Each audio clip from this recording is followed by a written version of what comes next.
بمسرز زعتنا لكم قال كمدرة بريزيدنت إسياس أفورقي موكسي بمقبار نهلو كونتات قرن أفريقيانان بفلاي دما نهاجرنا إيرتران نكبرتاتنا نزدسس مدب قريبنا لكم علنا عدالو مدب قرماي برح عسيمبا مسارتعيتن عربيتن أريم قويتهم سسنايو أننا تمننا نمكتتالكم نعدم وياهم عبيني روح المدر خذ مفترو عسبة المحادو وياهم عبيني روح المدر خذ مفترو عسبة المحادو عبس مراخ الجفرو واتعساخ الدررو قوم يريترا تنترو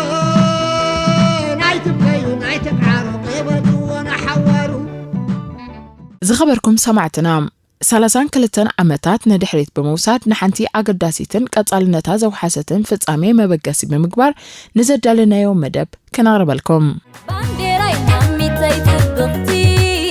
فناتيتين بعقلي على كحناي لناخي كم مهارالو تايكي بانديراي تتمتمني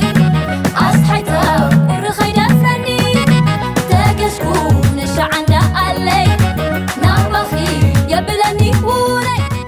نتت مالي زنبرة حق إنها تاريخ كابزن أبارق مجلسي كبور بريزيدنت إسياس أفورقي نابتنا كدستي بمتقار أن غربات حستو نلومي مسك البانديران زنبرة شبتتاتنا كانت كور مريتنا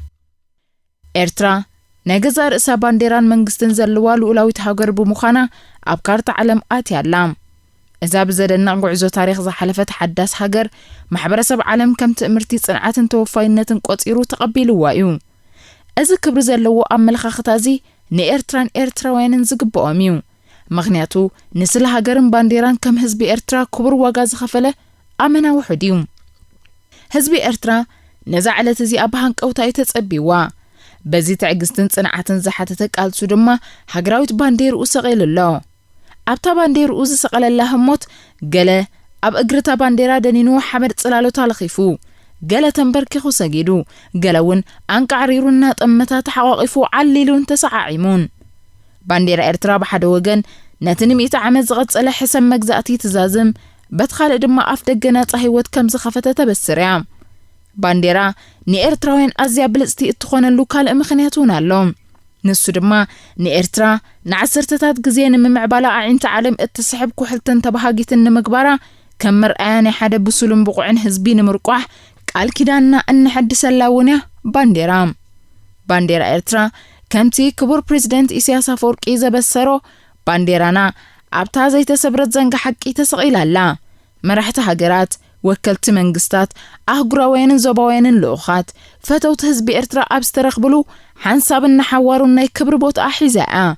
قبل بينا بسوكف إرتراون انتقونه كم نباري حاولتي تقاريت أكت نبريام هزبي إرترا نزا أبعود كوينا سعيرو أبوليتيكا بمن قدي رفرندم أواننا صنت أدميس وزر خبابان ديرو مجلت مننتون حبنون سلازخونت كم بلين عينو كحلو وايو أب تحتي صلالاون نمع بالك سقوميوم على ماي مسلك كبري عطمع علم رقعت سني عن صبارقي من النسني استقرار وبالطريقي بس استدمج كبرى سمعتنا اسكا اب اوانو لك فرق ليتين مسقال بانديرا مقرراب انات خايدن كلو كبور بريزيدنت إسياس أفورقي نتهموت بخمي قليصو نزي بحبر نكتاتلهم كبور بانديرا السلام أبزي إرترا سالا مسوعت زتمرصو دقان بسعرن توفاينتن هزبان بوقعي أخليل ناصنت دفعلون تأمرت العلاونتا زغونا هاقراو بانديرا أتسقللون عزوز أقاطامي أبقد ميخم ترخيبه نتوم جزيئهم تسبيب كنسو أدمينا خبيرهم بعلنا زمعرقو عدما تاقايش انقوع دحان متاخم كبرتي هابلنان نهزب إرتران حربينياتات تقادلتن كلهم فتوتن دما انقوع حلمنان بهقلبنان سمره انقوع نوقعونا تسنتن هاقراو خبرتن أبقى عنا خبل كله عميق حقوس يسمعني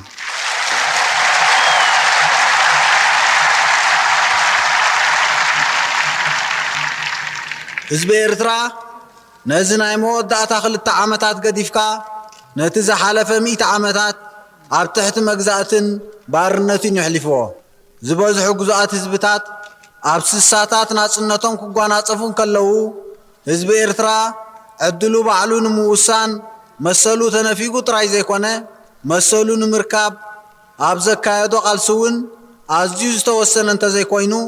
ምድንጋጽን ደገፍን ኣህጉራዊ ማሕበረሰብ ስለ ዝተሓረሞ ንተወሳኺ 30 ኣዝዩ ዘስካሕክሕ ዓመታት ኣብ ትሕቲ መግዛእቲ ክጸንሕ ተገዲዱ እዩ ምስ እዚ ኩሉ ግን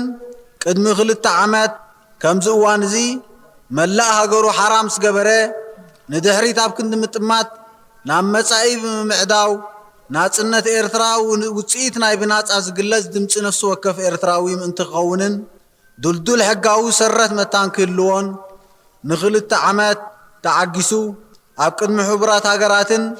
ኣህጉራዊ ማሕበረሰብን ድልየትን ብስለትን ብቕዓትን ህዝቢ ኤርትራ ዘነጸረ ረፈረንደም ኣካይዱ ናብዚ ታሪኻዊ መዓልቲ በፂሑሎ እቲ ድሕሪ ቁሩብ ደቓይቕ ልክዕ ፍርቂ ለይቲ እታ ክትዝከር ትነብር 24 ግንቦት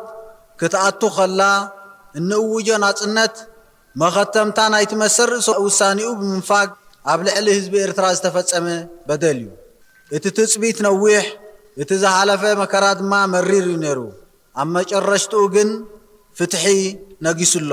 ባንዴራና ኣብታ ዘይተሰብረት ዘንጊ ሓቂ ንሰቕላ ኣለና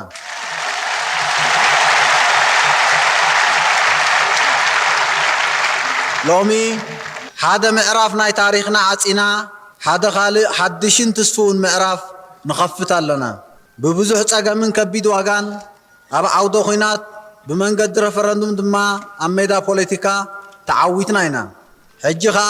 ካብኡ ዝበርትዐን ዝተሓላለኸን ሕማም ማለት ብኹናት ዝተዳህገትን ዝፈራረሰትን ሃገርና ምህናጽ ንህዝብና ካብ ከርፋሕ ናብራ ካብ ስእነትን ድኽነትን ምግልጋል ይጽበየና ኣሎ ስምብራት ናይቲ ብልዕሌና ዝወረደ ከቢድ ጉድኣት ኣብ ናቕፋን ባጽዕን ኣብቲ ኣበይ ዓዱ ገና ብፍሩሱ ዘሎ ህድሞን ኣግዶን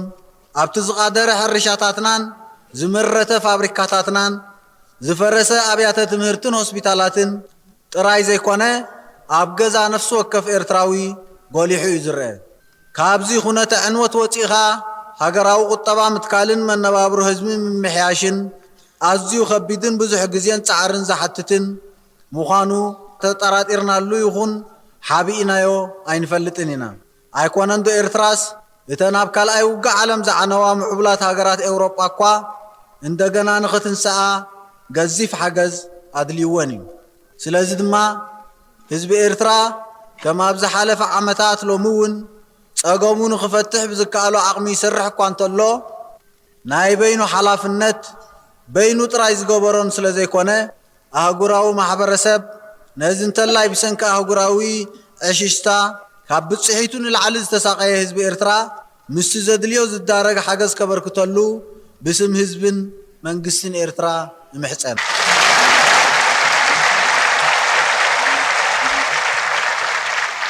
ሎሚ ግን መዓልቲ ባህታ ጥራይ ዘይኮነት መዓልቲ ሓላፍነት እውን እያ ዝከኣሉ ዘይመስሉ ዝነበሩ ጸላእቲ ኣሰኒፍና ካብ ረመፅ ኩናት ናብ ሰቲ ሰላም ካብ ጸልማትን ቅብፀትን ናብ ብርሃንን ተስፋን ዝበጻሕና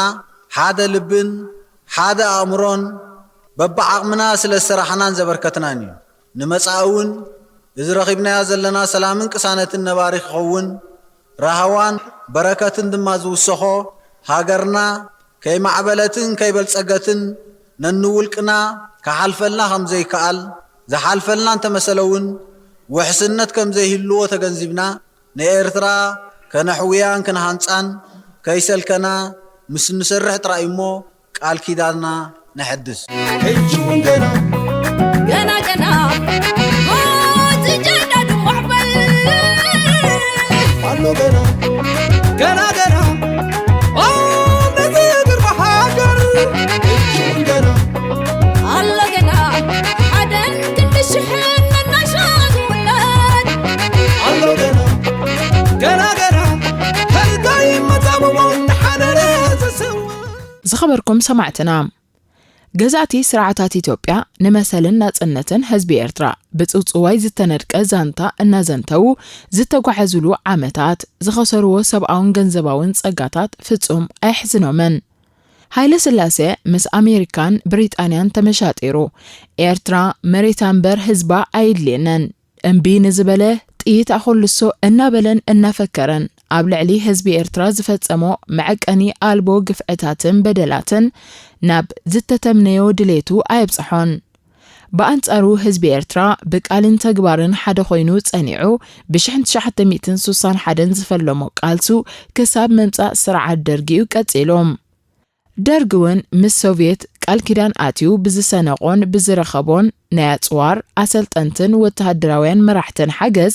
ንሰውራ ኤርትራ ክሳብ ናብ ሳሕል ከም ዘዘለቐን ብደባይ ቅዲ ኹናት ፈሊሙ ናብ ጃላነት ተሰጋጊሩ ብጸረ መጥቃዕቲ ብልጭኡ ዘረጋገጸሉ ወተሃደራዊ ጎደናታት ከም ዝተጓዕዘ ኣብ ታሪኽ ዝሰፈረ ጭብጥታት ዝምስክሮ ሓቂ እዩ። ምስ ስርዓት ደርጊ ኣብ ዝተኻየደ ኩናት ዝተሰግረ መስገደላትን መሰናኸላትን ሎሚ ብንባብ ወይ ብስእሊ ሕልፍ ክትብሎ ቀሊል ይመስል ይኸውን። ገለ እዋን ሓደ ተጋዳላይ ንዓሰርተ ወተሃደራት ስርዓት ደርግ ገለ እዋን ንዝድርቢዎ መዳፍዓት ብነፈርቲ ንዝውንጨፎም ቦምባታትን ናፓላትን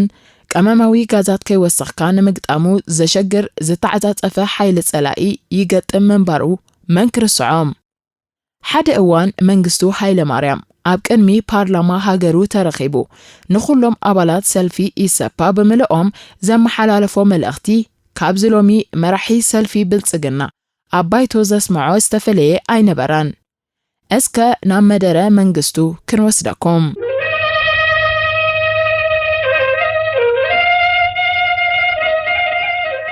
የሰሜኑ ግንባር ጀግኖች እነዚህን አሻንግሊቶች አይቀጡ ቅጣታችሁ አንኮታክቷችሁ አሽመድምዳችሁ ሰባብራችሁ በመቀበሪያቸው በሳህል አውራጃ ሰብስባቸዋል። ዛሬ የሚቀራችሁ አፈር ማልበስ ብቻ ነው። ውድ ጓዶች በአጠቃላይ ዛሬ ጠላት ተከቧል። አከራካሪና ቁልፍ ናቸው የሚባሉ ቦታዎችና መቃረቢያዎች ሁሉ በወገን ኃይል ይዞታና ቁጥጥር ስር ናቸው።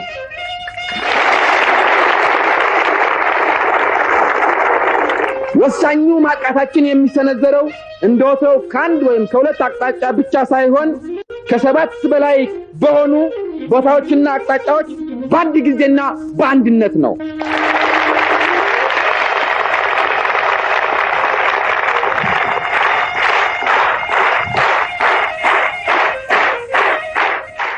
ህዝባችንና ወዳጆቻችን የማያዳግም ውጤቱን ራቶቻችን ውድቀቱን በጉጉት የሚጠባበቁት ወሳኝ ትግል ነው። ነዞም ባምቡላታት ዘየዳግም መቅጻዕ ተቀጽዕኩም ሓሸምሸም አቢልኩም ኣቁሪኹም ሰባቢርኩም ኣብ መቕበሪኦም ኣውራጃ ሳሕል ኣኻኺብኩሞም ኣለኹም። ሎሚ ዝተርፈኩም ሓመድ ድበጥራዮም ፍትዋት ብጾት ብሓፈሻ ሎሚ ጸላኢ ተኸቢቡሎ ኣገደሲ ስትራቴጂካዊ ቦታታት በምልኡ ኣብ ታሕቲ መቆጻጸር ሰራዊትና ይርከባሎ። እቲ እንኮን ወሳንን መጥቃዕትና ዝፍነወሉ ከምቲ ናይ ቀደም ካብ ሓደ ወይ ክልተ ኣንፈት ጥራይ ዘይኮነ ካብ 7 ንላዕሊ ብዝኾነ ኣንፈታት ብሓደ እዋንን ብሓንሳብን እዩ። ህዝብናን ፈታውን ንውጽኢት ናይቲ ኩናት ብሃንቀውታ እዮም ዝጽበይዎም። ጸላትና ኣብ ራዕዲ ተሸሚሞም ኣለዉ። እዚ ኩነታት እቲ ዝሓየለ ወሳኒ መድረኽ ናይ ቃልስና እዩ። ህዝባችንና ወዳጆቻችን የማያዳግም ውጤቱን ራቶቻችን ውድቀቱን በጉጉት የሚጠባበቁት ወሳኝ ትግል ነው።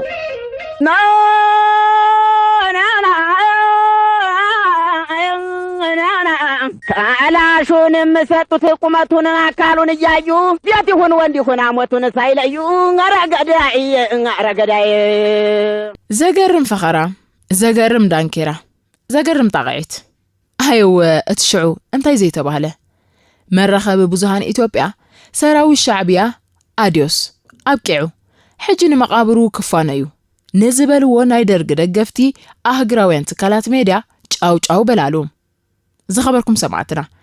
ምስጢር ሻዕቢያ ስራሕ ምስተዛዘመ ዝግለጽ ከም ዝባ ከም ትባ እዚ ጌርና እትፈጺምና زيفتو شعبيا كم داويت نقولياد بحنت امني نام مريتو ززرقحو نسراوي السرعات درقن تحبابرتون بزي نقار مرد بابزمت اوه كقلب امورا مسقبرهم حجوين كورونيل منقستو هايلا ماريام مخنياتاوي زرابايو كسمع مريتهم كتكيت سامنتات بفيت የኢትዮጵያ አንድነት ጸር የሆኑት ቡድኖች ከፍተኛ የውጊያ ድጋፍ ሳይቀር ተሰጥቷቸው በምዕራብ ኢትዮጵያ በኩል በተነዘረብን ጥቃት ከፍተኛ ጉዳት ደርሷል። ሻዕቢያ ነኝ ባዩ ቡድን ያለ የሌለ ኃይሉን የሰሜኑ የሀገራችንን ጉሮሮ በሆነው በምጽዋ በኩል በማፍሰስ ሌላ የጥቃት በር ከፈተ። በግንባር የሚዋደቁት የጦር ኃይሎቻችን ልዩ ልዩ ክፍሎችና ህዝባዊ ሰራዊታችን ምን ውጤት አመጡ ብሎ መጠበቅ ብቻ ሳይሆን ሁሉም ዜጋ ባለው አቅም ሁሉ ጠላት የእልፍ አእላፍ ኢትዮጵያውያንን የህብረት ክንድ ኃያልነት እስኪገነዘብ ድረስ የእናት ሀገሩን አለኝታነቱን በተግባር ማረጋገጥ ይኖርበታል። ቀድሚ በአጻብዕ ዝቁጸራ ሰሙናት ጸላትና ካብ ደገብ ዝረኸብዎ አዝዩ ገዚፍ ወተሃደራዊ ሓገዝ በሃንደበት በወገን ምዕራብ ኢትዮጵያ ብስተፈነወልና መጥቃዕቲ አዝዩ ከቢድ ዕንወት ወሪድና ኣሎ። ሻዕቢያ ባህላይ ጉጅለ ዘለዎ ሓይሊ ብምሉእ አኻኺቡ ጎረሮ ሰሜናዊ ክፋል ሃገርና ብዝኾነት ባጽዕ ሓይሉ ብምእታው ካልኣፍ ደገ መጥቃዕቲ ከፊትሉና እንሆ። ኣብ ቅድሚ ግንባር ደማዊ ኩናት ዘካይዱ ዘለው ኣባላት ሰራዊትና እንታይ ውጽኢት ኣምጽኦም እናበልካ ምትምናይን ምጽባይን ጥራይ ዘይኮነ ኩሉ ኢትዮጵያዊ ብዘለዎ ሰብኣውን ማተርያላውን ክእለት ተጠቂሙ ሻዕቢያ ንሓይሊ ኣሽሓት ኢትዮጵያውያን ክሳብ ዝርድኦን ዝስወጦን ኢትዮጵያዊ ንሃገሩ ዋልታ ምዃኑ ብተግባር ከረጋግጽ ይግባዩ።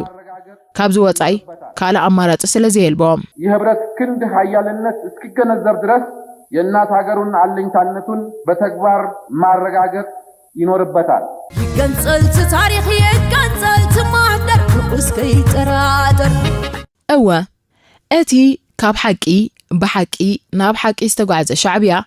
ካብ ዓወት ናብ ዓወት ምስተጓዓዘ ክንደይ ጻውዒ ሰላም ዘይቀረቦ ተፈቲኑ ስለዘይሰመረ ጥራይ ዘይኮነ ህዝቢ ኤርትራ በመንገዲ ህዝባዊ ግንባር ዘካየዶ ፖለቲካዊ ዲፕሎማሲያውን ወተሃደራውን ቃልሲ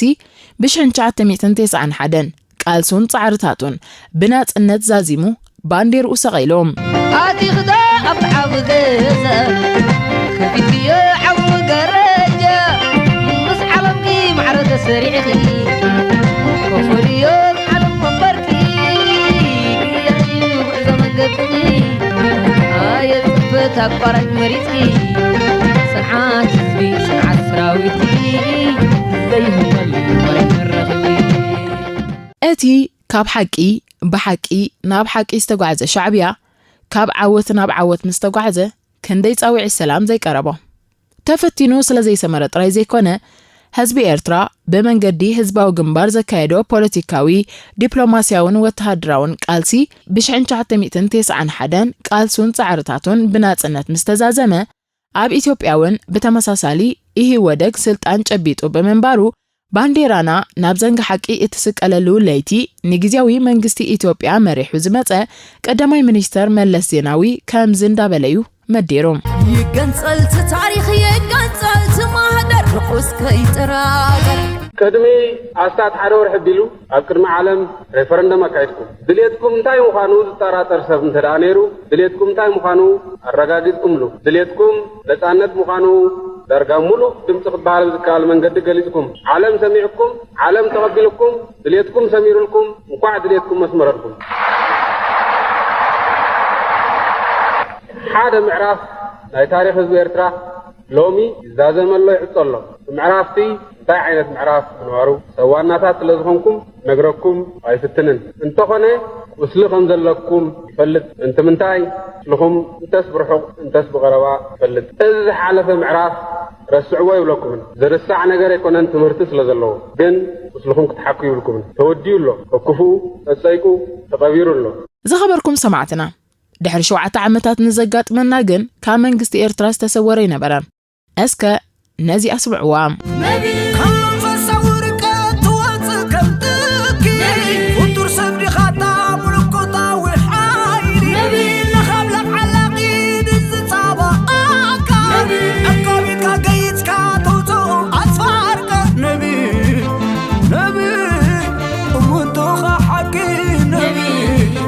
نبي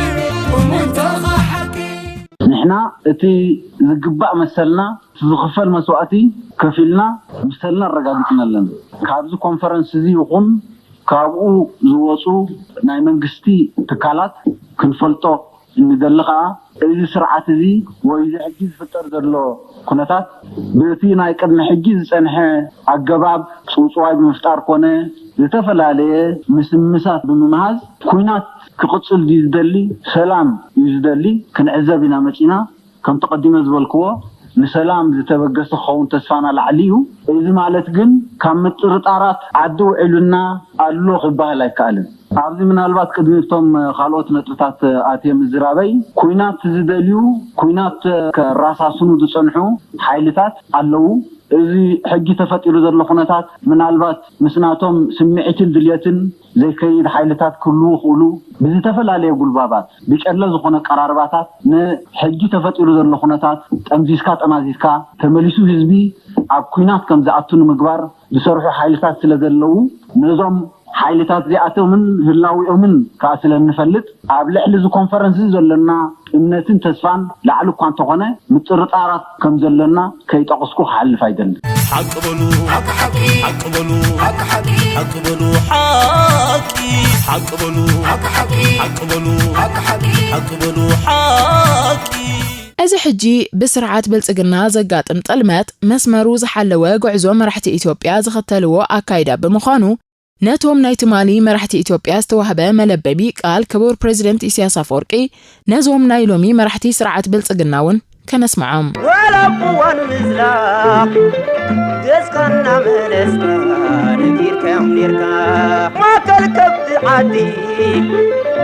ክትምለስ ምዃንካ ሓቢርካ ያምኔርካ ንውሕዳት ካብ ቀንዲ ናይ ጽንዓት ቅያ ኽብርታትን ምዝኽኻር بحيلن تهديداتن أي رعدن أي مبركخن زشطفن علغن أي رعمن نواش لخلخن قرمسمسن كبرتاتين أي شيئتن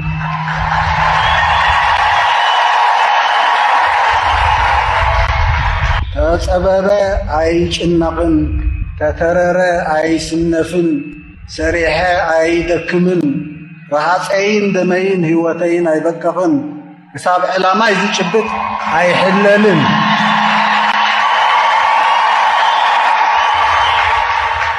هذه خبرتات زي كينو امنتن مبصعان أبايتا بقبري تدقاقمو زي تمسكرة حلاقتات بحري زبي ارترال فتحن حقن بحيلن بشفتن سلزي الرقاقصة أبقضاي دوات يخون خالق للأولاونتنان للأوينان كبرتنان زتنكف قدات منطقنا بعقلن تعقستن سلاماون حقاون في التحت كم من داي أيكن سلكن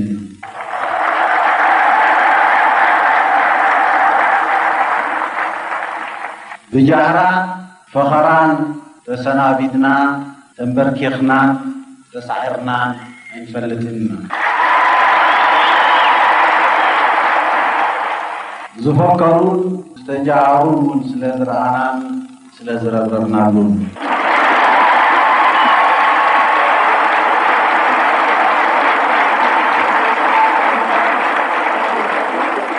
كافاوا مهدادن حيلن وسينا بعقلن للزبن كيتحللنا نسرقنا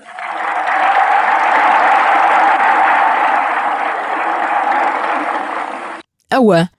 أزيو أتحاكنيا بزخواني يخون فخران دانكيران زي لوات زي كير فتقوم زي دمساس كاولدونا تسقاقر زغطسل صوروي إيرتراوي هياب ني إيرتراوي بإيرتراوي أكركم خريط حابيني يعني أصل بين فحياي فلدن دنيني سلمين حاتت وإيرتراوي ملسي وقف خارقي بالتفسيقان نفسي آسي إيرتراو مخان نفسي آسي آسي آسي آسي آسي آسي زخبركم تحتاتلت مدبنا نلومي زبلنا يوم مدب أبزي كنزازمينا سلامك تتالكم نمسكن سلام